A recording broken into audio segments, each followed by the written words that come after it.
Hello, everyone, and welcome to the Friday Feelings podcast, where we focus on emotional intelligence. We turn emotions into power. We focus on turning vulnerability into strength and remind you to feel everything, fear nothing, and transform your life from the inside out. I'm your host, Jenelle Friday, and today on Friday Feelings, we are talking about finding your inner drive through motivation and EQ. And we're going to explore how you can reconnect with your inner drive and rediscover motivation, especially during times of doubt or stagnation. So I'm really excited to introduce today's guest, Brad Davis, who is the founder of Success Panda, a friend and a mighty voice in the industry of customer success. So Brad, thank you so much for being with me here today. Thanks, Janelle. Happy to be here. So let's just give let's give our audience a little bit more information about you. So maybe share a little bit about what you're doing with Success Panda, your career path, and why this topic specifically was one that you grabbed a hold of. Yeah, no, thanks for that. So I guess a little bit about me. As you said, currently working on Success Panda. It's a career development platform for customer success professionals to thrive in their career. The aim of Success Panda is to really help provide people kind of the one-stop shop where they can find what they need, whether it's mentors, mock interviews, access to hiring managers. We're building out a marketplace where if you have fun little PDFs or PowerPoints, you can either give them away for free or sell them. So building all the things to just really help people have clarity, what events are going on in the industry, what communities exist. So that's a labor of love, and it's going well. Before that, I'd been working in some Series A companies as a director of customer success, leading customer success teams. So it's a space I'm quite familiar with and been in client-facing positions pretty much my whole career. And yeah, looking forward to talking about finding your inner drive with motivation and EQ, because I chose this topic because to me, in everything you do within your career, you have to know what your why is and then just continue to circle back and continue to have the drive. Because what I tell people is I have a small coaching practice, and sometimes when I'm talking to those people, I say, if you love what you do and you have energy, the money takes care of itself. Because people who love what they do and they have energy for what they do, they have an inner drive to succeed. Those people always kind of stand out in any team. Yeah, that's true. And I think the caveat, right, is that those people need to know how to focus their energy. To your point, they need to understand their why. So let's talk a little bit about how do you work to understand your why, your motivators, what drives you, especially when we think about emotional intelligence. Really, the primary foundation of EQ is self-awareness, because you've got to understand your drivers, your motivators, your emotional triggers, your experiences that have shaped your perceptions and your perspectives. So talk us a little bit through how you got to that place within yourself to really understand yourself and what your drivers were. Yeah. So I wish I could have a silver bullet that I could give to everybody, but it's not. I think Socrates said, know thyself, right? Meaning you have to come to know yourself. You got to do the self work, what motivates you, what doesn't. And for me personally, what I found over my career is that it's just been a lot of different trial and error, and then also just gaining feedback from trusted friends, trusted people like my wife, who knows me pretty well. So, a lot of trial and error. One of the things that I worked at a large insurance company as like an underwriter way back in the day. And I guess the end of the moral of that story is I found out that's not what I wanted to do. So learning what you don't want to do and what you do want to do, I think, are both very constructive. So between doing that, I think it's been a labor of love, kind of like Success Panda. The probability that you're going to find exactly what you're calling or what you love to do the very first time you come out of college it's a pretty low percentage for most people. So for us normal people, we just kind of got to figure it out. Yeah, and I think um, intrinsic motivation, right, is that what gets you out of bed every morning? Why do you keep pushing Hmm. forward and keep living and keep striving? Um, your why, I think the question I ask a lot of people is, who are you? Right. Hmm. So if I said to you, Brad, take away your spouse, your kids, your house, your job, your hobbies, those are labels. And then Hmm. I ask you the question of who are you, what remains? That is the ultimate, that's where we start with emotional intelligence. Because if you don't understand what motivates you and what gets you out of bed in the morning, if you don't understand why you get emotional about things. For me, I had this perspective growing up that my opinion was always right because I was a Christian. That's what I was taught. And that created a very judgmental, superior mindset, complex perception, right? So you have to understand those things, because without those things, your emotions, managing your emotions is going to be extremely difficult. You're going to have a really hard time understanding how you impact others and how others seriously impact you, and how to build and maintain healthy relationships. Those are all the pillars of EQ. So from a inner drive, inner motivation perspective, that knowing your why is a huge part of that equation. Yeah, and I think for me, in my experience, um, when you, I guess the best way I could say this is when you truly experience how you can help people, and you're able to see the reaction of actually helping someone in a real world way improve their life, then that's really all that you really want to do. Whether it's, and there's a million different ways to do that. Anybody, I'm a big believer that there's dignity in all work. Mm, Um, and that there's a lot of jobs right now that sometimes people feel like, are menial, and aren't super dignified, or they're not very high, a lot of high visibility. mhm. um, but there's all these anecdotal stories about how people who are doing everyday jobs that aren't flashy, if they do them the best they can, and they do them well, they can really make a difference in people's lives and bring them joy. And I'll share one personal example. When I was in college, I worked for the Olive Garden, and I was a server there. And That's a dangerous I place to eat. yeah, I mean the breadsticks, we used to call them crack sticks because it was yeah, it was. Appropriate. I was like, what do they put in these things? These are so good. And if you disagree, then you're just wrong. But it's okay. I've been wrong. Uh, yeah. So the story is, I was just it was just a normal shift like any other day, and this mom and her about 9 or 10 year old daughter came in, and they sat down there at one of my tables. And I'm a fairly affable, outgoing guy, and I just I've always kind of been an extrovert, so getting to know people is um, easy for me to do. And they were sending signals where it was very clear she wanted to talk, and she was wanted to have dialogue. So it wasn't unwarranted. So the night's just going fine, and we're having a good time. I'm learning about them and asking them about their what they like to do and things like that. And it was just very genuine. But anyways, so the time comes where I give them the check. They're about to leave. I give them their 2 mint chocolates, because if you don't, then I'm sure that's like 10 minutes, and You're breaking the rules. yeah, 10 minutes and timeout it probably got. But I remember her daughter. I actually remember her name because she did mention her name. But she said, "Mommy, I really like Brad. He's really nice. Can we come back and see him again?" And Hmm. I just remember how great that made me feel. Yeah. That I was doing the job that I had at the time, and I was doing the best I could. And she ended up giving me like a $50 tip on like $40. Wow. My manager had to he was like, "Did you write this in?" I'm like, "No, it was legit. They really liked me." He's like, oh, "Okay. Well, if it comes back, just know you're fired."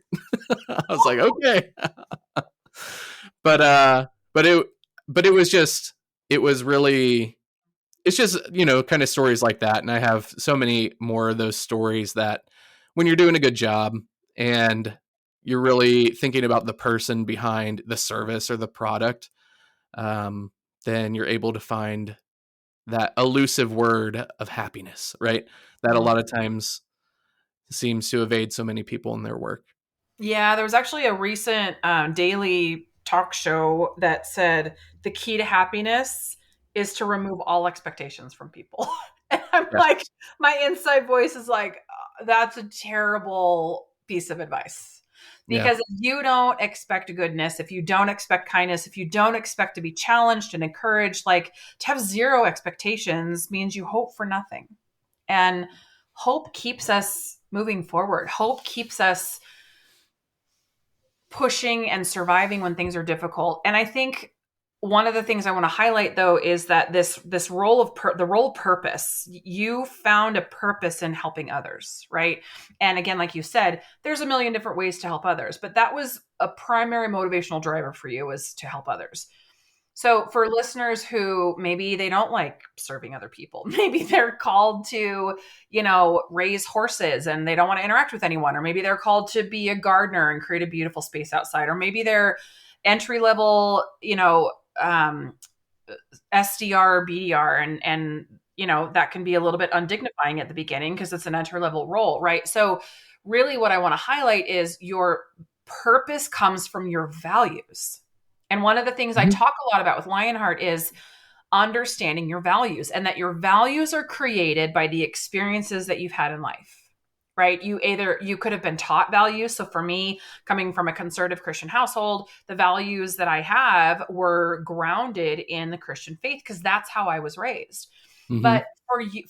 for you or for someone else who maybe you were raised differently, your values look very different. That's not saying that they're wrong, because values that you hold true to you are never wrong, but your values have to be identified and understood, because that's how you then build your purpose.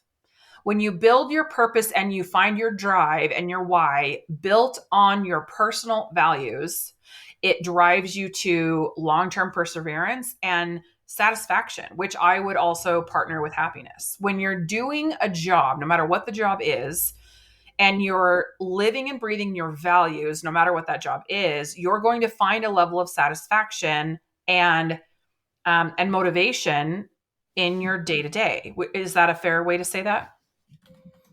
Yeah. I think how you just said that is really important, where you have to, talking about certain studies and things that we might come into contact with. I remember reading a study where we don't have ideas, more ideas have us, and we can try on different ideas. And the idea is that, one of the I think one of the big litmus tests of is something serving you is exactly that. Is this belief or is this idea really helping me get to where I want to go? And you Mm, know, even though some of these, um, like the movie in Alice in Wonderland, the Cheshire Cat is standing before Alice at the towards the end of the movie, and he appears and he asks Alice, "Which way do you want to go?" And she said, "Well, I don't know." And he says, "Well, it doesn't matter which way that you choose then." So, um, mm, if if you don't know where you want to go, then it really doesn't matter, because you're, as someone once told me, if you stand for nothing, you'll fall for anything. yeah. And so I think it's just you have to take the time, and no one else can do it for you. The internet search can't do it for you. Your Cheshire. mom or your dad, like, yeah, the Cheshire Cat can't do it for you. Yeah.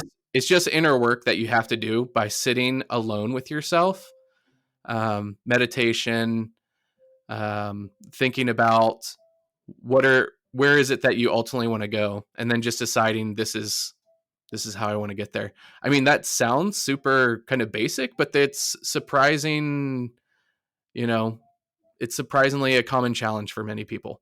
Yeah. And you can be open to changing it too. It's not like you make one decision. Like, when I was 8 years old, I wanted to be an Army Ranger that jumped out of planes, and it's amazing how quickly uh, that changed when I went on my first plane. And then I was like, no, thanks. I don't feel like jumping out of this perfectly good plane. Yeah.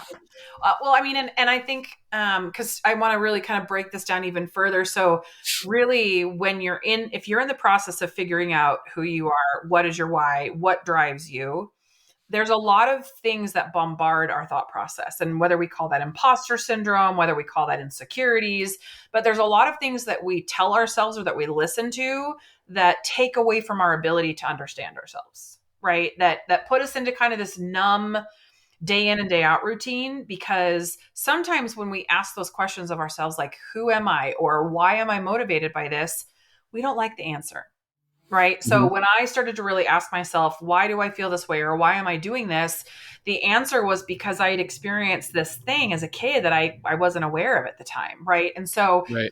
those negative memories invoke emotions, because we know that our thoughts produce emotions and our emotions drive our behaviors. So when that negative thought comes in and I lean into the emotion, I've basically steered myself off course and off path. And it makes it that much more difficult to come back. So a lot of the things I talk about is, like you said, when you have a thought of, I want to go do this, or can I do this, or I'm not even sure I'm capable of doing that, to bring a thought captive, to grab it and hold it captive, there's three questions that I encourage people to ask. The first, is it true? So I have a thought that I want to be a podcast host. And my first thought is, well, who am I to launch a podcast? Like, who's going to want to listen to me? The first thought is, well, is it true? Is that comment true? No, because I've had so many people, you included, who have encouraged me and supported me and given me the confidence and the encouragement to step forward in faith, right? So it's not true. Is it helpful? Meaning, in the midst of planning and doing what you're going to do and you finding your motivation to help other people, that intrusive thought that says, well, who's going to listen to you, or who are you to give advice to other people? Is that helpful in the moment as you're trying to push forward and motivate yourself? No. Okay. And then the last question, is it uplifting? How are you talking to yourself on a regular basis? To find your true motivation and drive means that you have to be able to look at yourself in the mirror and like yourself. Be kind to yourself. Talk to yourself in a positive way. Otherwise, you are pushing a boulder uphill for all the things you want to do. But the boulder is this voice in your head, whatever you call, let's call it imposter syndrome, that's telling you that you can't, that's telling you that you're not worthy, that's telling you that you're not enough. And that eats away at purpose and identity, and ultimately the thing that gets you out of bed in the morning when you could tell me that you have nothing to live for. Right. So, Brad, have you ever experienced those moments of, maybe with Success Panda, maybe with the current things that you're working on, where you had a doubt, you have the drive, but you're not feeling so motivated? How do you work through those moments when you feel a little bit lost? Yeah. So one story comes to mind, which I kind of mentioned before. I was working at a large insurance company, and it was I was hired as one of two people every year that were brought into this management rotation program that was, very, a lot of people wanted to get into it, right? The other person that got into it was the CFO's son. So, um, it was strange because I was in my early 20s, and you have all these people who look to you and they start, deploying, political playbooks. Oh, this guy is going to be somebody. But the whole time that I was there, it was just miserable. And what I found is that I remember sitting um, on the weekend, I was sitting there thinking about, you know, I'm miserable right now at where I'm working. Everyone thinks that this is an amazing opportunity, but I don't like it at all. What brings me joy? And I thought about just I've had, like you said, I've had kind of a culture of helping and serving people my whole life. And so I realized, hey, if I go back to doing that, and then I had an interest in woodworking. And so essentially, I started like this custom furniture business, which slowly grew over time. And eventually it was making more money than I was making at my day job. But one of the things that I really liked about kind of being alone, working on a piece of furniture for someone, mostly farmhouse tables, was that when I delivered the custom piece to someone's house, the amount of gratitude that people showed Hmm. was it even till this day is unlike anything that I've experienced, because one, they know I did a task which they themselves couldn't do, right? So I was able to do something for them that they couldn't do, but not only was I able to do it, but I was able to do it in such a way that it brought them, joy, and it brought them a lot of happiness. They would they would come to me and they would say, "Hey Brad, bring your family over. We want you to be the first people to eat around this table, and like this is going to be amazing." And they already had their decorations and their table decor like waiting to put on it. Mm. And they were just very gracious with their comments, and you don't get that a lot when work at wherever, tech companies, big companies, small companies. Like, not everybody's like that, right? That direct feedback. Yeah. And so it's just, you got to kind of stay true to yourself when you have to realize that what brings you satisfaction. And for me, it was just seeing people light up and being able to see people experience, moments of happiness where they're truly happy. Because I think anybody who's lived enough life has had enough days where they feel down, had enough moments where they've had self-doubt, where they feel like they don't do things well. Yeah. They don't, that maybe they've been fired or let go from a job before, and they just have thoughts of uselessness. I've Yeah. had those thoughts before as I've been let go from positions in the past, where you just kind of replay through your mind, like, what did I do wrong? What can I do better? Um, I have this like spicy take though on it now. Like years later, is I just tell people sometimes, it's half joke, half truth, but I was just like, if you haven't been fired yet in your career, you haven't taken enough risks.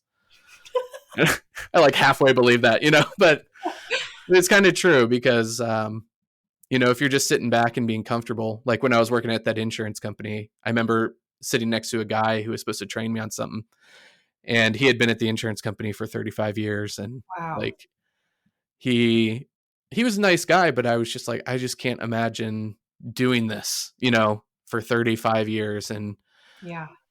there's that curiosity kind of meter that people have, but there's just certain things that you think some people would get bored, or they're like, hey, I'm ready to move on to the next thing. But some people, no, they like the predictability. So that goes back, circles all the way around to the know thyself, know what Mhm. you like to do. And I don't think we should be overly prescriptive when it comes to other people, but I think that we should encourage them to really try different things, especially if what they're currently doing isn't bringing them, Yeah. the Well, happiness that and in the they're job looking for. industry that you're very heavily involved in, we know that there are a lot of people that are not happy, but they can't afford to leave because the job market is just a little bit out of control. So Yeah. let's take our last couple of minutes and focus on um, actionable strategies for reigniting motivation, right? So, Brad, what can you share to a listener today who's looking for how do I get my passion back? How do I reignite my drive in life? Where do I start? How do I go about that? The first thing I would probably say is go to people that you trust and ask them this question: what do you think I'm good at? I love Right? it. Yeah. And I think their answers will surprise you because, Jenelle, I've gotten to know you a little bit over this past year. And I think if you ask me that question, you might be surprised with the answer, right? Because what a lot of times what happens is other people are able to see in us things that we can't readily see in ourselves. There was a point in my life when, I had been let go of a job that I wanted to continue at, and it wasn't even due to like performance. It was just the company was struggling and they had to let people go. And I went to people, I, practice what I preach there. I went to people, I was like, what do you think I'm good at? They're like, dude, you're good at like what you were doing. They're like, You're all wah, but wah, I'm like, but I know, but I'm like, but then why'd this happen? They're like, because companies run out of money, yeah. or because the market changes. And I think that, especially in our times of doubt, you can make a lot of knee jerk decisions like, oh, well, this must not be for me. Or so just being able to understand, like, when you're in certain when you have certain emotions like anger is known, anxiety, all these different emotions can unless you understand how you can help control yourself within those emotions and not take Yeah. any like, rash action and try to master your feelings. I think that's very actionable to understand. um, Anger, usually nothing really comes of like anger, especially Nothing being healthy. professional. Yeah. Some other things that I thought of is um, learn to single task. I mean, multitasking is like it's almost like an article of faith within the customer, success Yes. industry. It's like he or she that cannot multitask cannot work here.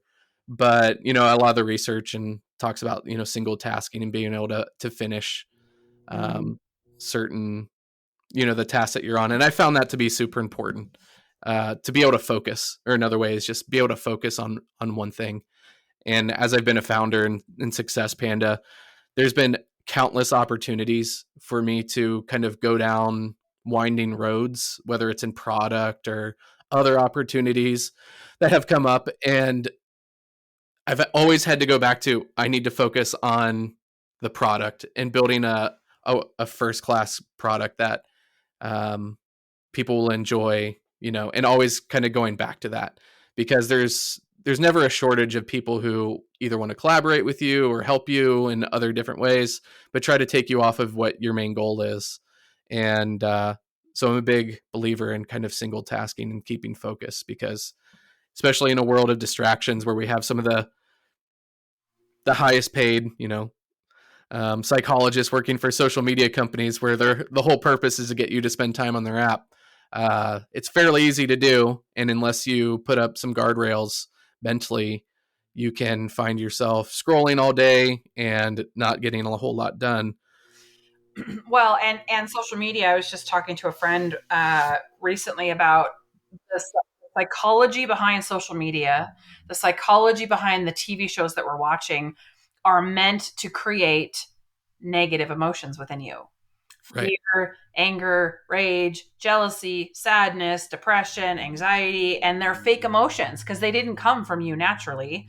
Right. Were fed to you. And so emotions are energy. We get out positive energy in lots of different ways, but I don't think we're very good at understanding how to get out the negative energy. And that's a whole different podcast episode. There's lots of episodes we're going to get into when it comes to managing emotions, but really overcoming the challenge to becoming motivated is really where I want to kind of close us out, because if you're afraid of failing, fear of failure, if you believe that everything has to be perfect all the time, there are massive speed bumps that are going to position themselves in front of you and how you're motivated and how you're driven, because that's just how life works. And so, again, what are you in moments of self doubt, Brad? In moments of, I don't feel motivated today, or I was on this upward trajectory and now I've just lost all of my drive.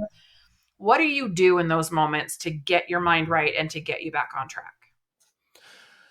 So 3 things. One is, um, I have written goals, and I have a journal where I talk about where I want to go. So you have to have a vision for your life. Yes. And that vision needs to be crystal clear, because when you're the leader in an organization, it's your job to provide clarity for your team, for your organization. But if you're running your life, you're the one that's got to provide clarity for your life. So I would say make sure that you journal, you have written goals, you know generally where you want to go. Now, it's not written in stone. There are things that can change, right? We don't have to be super dogmatic about it, but you generally want to know where you want to go, because like Alice in Wonderland, if you don't know where you want to go, then it doesn't really matter. Right. Second is I also think about, and I have a list, and it's called my 10 most expensive mistakes. Ooh, I like that. And yeah, and it's a written list, and it's grown over time.